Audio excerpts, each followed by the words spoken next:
สบายดีพี่น้องสวัสดีค่ะพี่น้องจ้ามื้อนี้ก็มาพบกับซ่องบอดอนสาวตูบีคือเก่าเด้อมามื้อนี้ก็มาพบกันในเวลาประมาณ7 โมงกว่าๆเนาะพี่น้องเนาะแล้วมื้อนี้ก็มีข่าวดีเนาะพี่น้องเนาะคือจะพากันไปซื้อโซฟาเนาะพี่น้องเนาะคืออยากได้โซฟาตั้งดนแล้วเนาะพี่น้องเนาะมื้อนี้ได้โอกาสก็เลยจะพากันไปซื้อเนาะพี่น้องเนาะซึ่งห้างก็ตั้งอยู่ที่บ้านดอนปลาไหลบ้านของบ่ดอนเนาะพี่น้องเนาะคือสตุ้งน่ะอยากได้ตั้งดนแล้วขี่รถไกลไปไกลมาก็แย่งพี่น้องเอ้ยคืออยากได้แฮงนะพี่น้องคือแบบว่าอยากเอามาใส่เฮือนเนาะพี่น้องเนาะเพราะว่าเฮือนก็บ่มีเฟอร์นิเจอร์น่ะก็จะโล่งๆเนาะพี่น้องเนาะมื้อนี้ได้โอกาสก็เลยพากันไปซื้อเนาะพี่น้องเนาะจะพากันไปซื้อกับเอื้อยเนาะพี่น้องเนาะไปซื้อกับสาวหลาเนาะพี่น้องเนาะคนละสุดเนาะพี่น้องคือแบบว่าอยากได้ดีใจนะพี่น้องที่มีโอกาสก็เลยพากันไปซื้อเนาะพี่น้องเนาะไปพี่น้องเดี๋ยวไปเบิ่งน้ำสตุ๊กเนาะพี่น้องเนาะว่าราคาโซฟา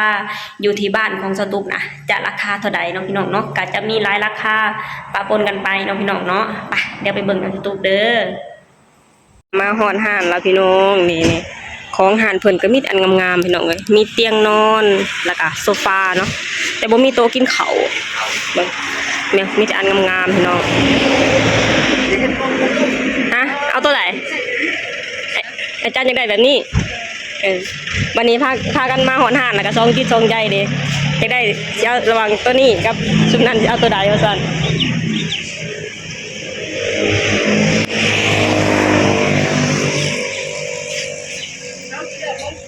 เลือกเบิ่งเอาเบิด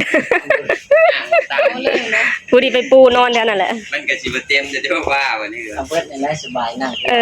เอาเบิดเนื้อเนาะจะได้หนังคายเองเลยหั่นนะหนังคายเองโลดเป็นหนังไม่ได้กันมันเปื้อนเป็นหนังนะหักษาง่ายแต่นี่เป็นยามเปื้อนเราเสร็จได้หั่นนะเอายังลูกนี่แต่แบบงามๆดิพี่น้องนี่สตุกหมักสุดนี่เนาะหมักสุดนี้เนาะนี่สตุกหมักสุดนี่พี่น้องมันสวยสตุกแยงมาตั้งแต่โดน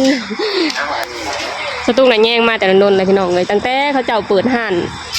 มือแรกที่เห็นแล้วก็ขี่รถไกลไปไกลมาแล้วก็แยงอย่างน่ะอยากได้เด้นั่งรองแหละขี่รถใกล้มาแต่ละมือเนาะแง่งอยู่แล้วมาบ้านบ่โดนเนาะพี่น้องได้แต่แง่งอยากได้เด้ตั้งดนเนาะก็เปื้อนนะ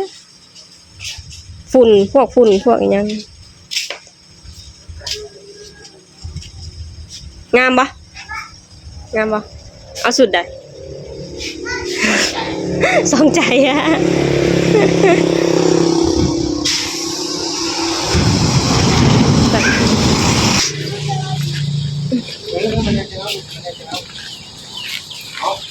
นี่พี่น้องสุดนี้ก็งามเด้พี่น้อง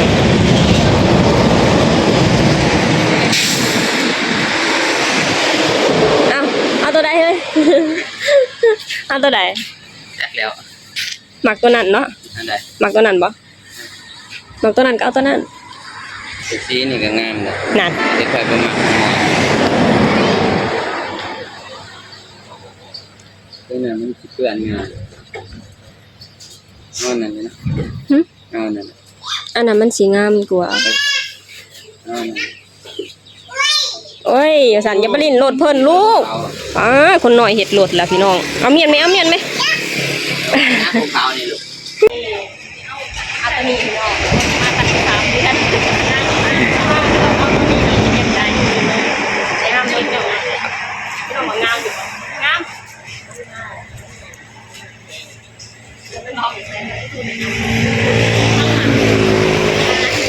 เอาตัวนี้เนาะว่าโดนกระมัดเนาะมักคือกันใจตรงกันเลยเอาตัวนี้ไม่สนใจตัวอื่นเลยตั้งแต่เมื่อวานนี่เคยเห็นเคยว่าตัวนี้เห็นเคยส่งบอกเจ้าแถมโต๊ะอันหนึ่งโต๊ะก็งามเลยโต๊ะเป็นชีอันนี้โต๊ะเป็นแก้วของเลยแก้วว่าจริงอ๋อนี่แหละงามเลยไหมกรอบกับพี่มันติดกันเลยนะมากรอบแล้วเลยกรอบมันจะเป็นหนอดหันเมื่อกี้นะแต่บนติดแล้วเลยนะหน่อยปีหน่ะติดแล้วเลยนะประกอบแล้วหันหนอดมันจะประกอบเองจะประกอบพอร้านไหนก็เอาไปประกอบเองแล้วว่ะแล้วตามที่ดูก็สวยประกอบเองอยู่ก็แล้วว่ะโอ้ย ว่าเอายังประกอบเป็นเจ้าต้องประกอบเป็น บ่เอาตัวนี้แม่นบ่ สลามักตัวนี้พี่น้อง แต่ว่าบอกแล้วว่าแบบแรกตัวใดตัวนั้น เออ เป็นตัวนี้นะงาม แม่นของข่อยก็ยังแบบแรบตัวน่ะยังมักตัวน่ะเลยบ่ เปลี่ยนใจ บ่เปลี่ยน เกี่ยวกับว่าไปซื้อมันมีคนมาเบิ่งตื่นมาตัวนี้ได้ว่าทางเรื่องลูกออกก่อนว่าถ้าจะเงินเอาเด้อ เออ ถ้าว่าแบบนั้นมันกินได้เลย เออ เนาะ เนาะแล้วจะลงไปส่งใน2สุด จ่ายเงินพี่น้องจ่ายรวม 2สุด จ่ายรวมเลย นี่นะบ้านโน่นนี่นะ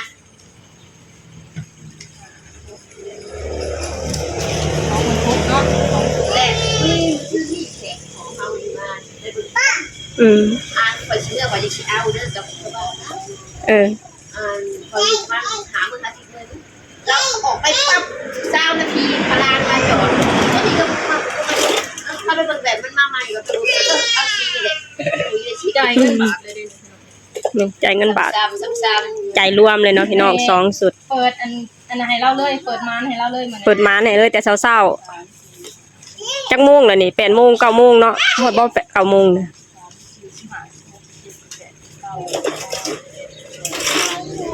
เห็นยังก็ เมื่อไรเย็นเนี่ยเลย เออก็เดี๋ยวเราสิเอาเบียร์มาหยินให้ซะดอกบ่แม่นวะ โอเคพี่น้อง เนี่ย26,000แม่นบ่26,000 เป็นรูดหายเนาะพี่น้องเนาะ เป็นรูดให้ ๆไหนก็จอดจะมาไวพิเศษก็ นี่ได้ของแถมอีกเด้อพี่น้อง รถพิเศษ ได้ของแถม ดอกยังไงแถมค้ำเลยผู้ เออ แถมค้ำเลยจอด แถ กัน มคำเลยเนาะ แถมค้ำพันสิพรกันนี้รถนี้ เออโอ้ยแตกได้ลูก ตัวที่แพงกันนี้ น้า นี่ได้ของแถมจอกคนละโลนะพี่น้อง เดี๋ยวหมูแตกเลยของเก่าเด้อ ห่านอยู่บ้านได้นี่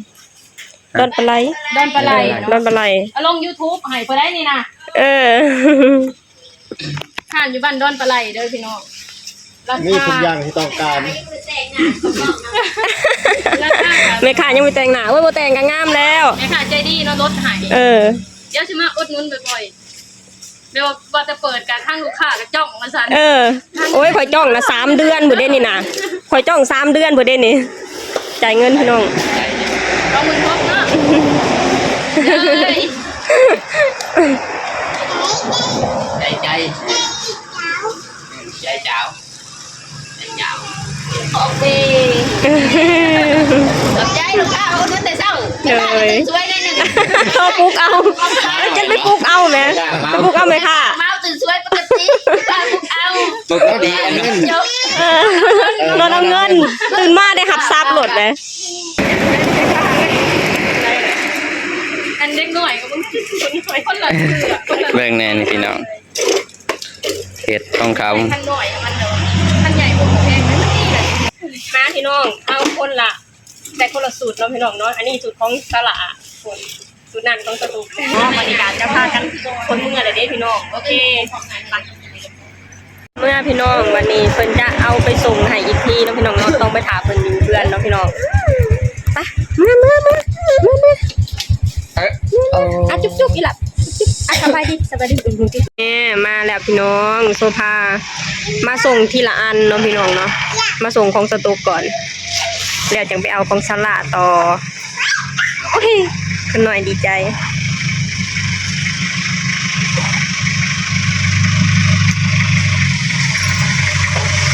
มาแล้วว้าว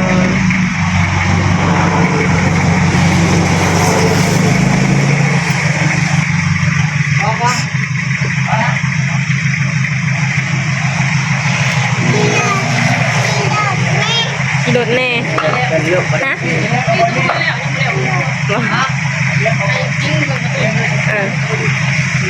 ไม่ได้แหละมันยังอยู่ดีนี่เว้ยมันสิแลนน้ำก้นเจ้าสิพลาดแล้วบัดนี้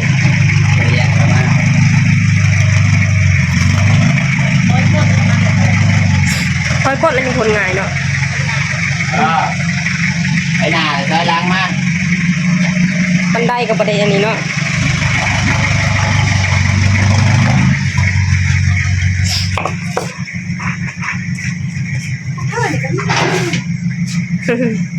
คนขุนเฮือนแบบนี้มันบรินักเนาะ แก่เนาะ เอาละ เจ๋งๆก็ซั่น เก่งเก่งเก่งเก่งเก่งอะไร เพิ่นตั้งอยู่ใน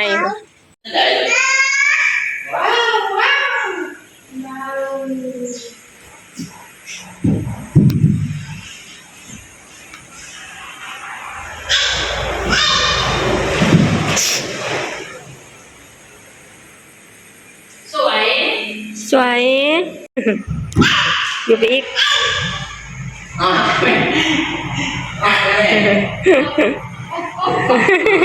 คนหน่อยกันดิ เอาก็เลย คือจะว่ามัน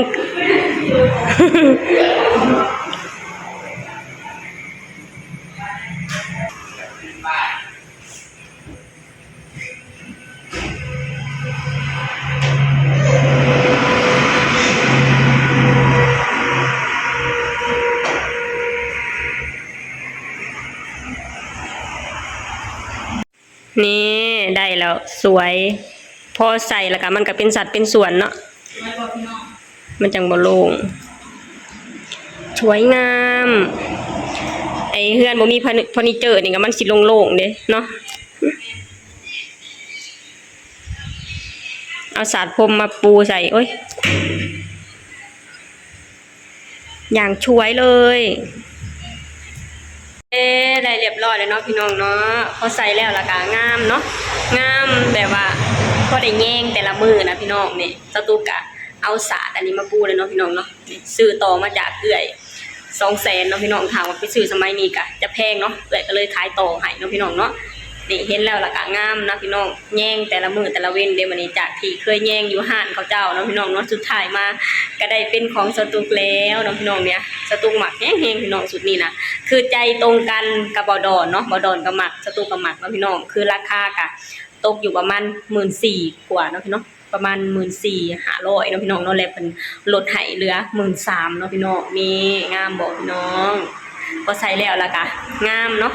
ถ้าว่าบ่ได้ใส่ก็เฮือนกะจะเป็นโล่งๆเนาะพี่น้องเนาะพอใส่แล้วล่ะกะเป็นสัดเป็นส่วนดีเนาะพี่น้องเนาะโอเคพี่น้องสำหรับคลิปนี้สตูกะจะขอจบลงเท่านี้ก่อนเนาะพี่น้องเนาะฝากให้พี่น้องช่วยกดไลค์กดแชร์กดติดตามในช่องบาดอนสาวตูกแม่เด้อสบายดีสวัสดีค่ะ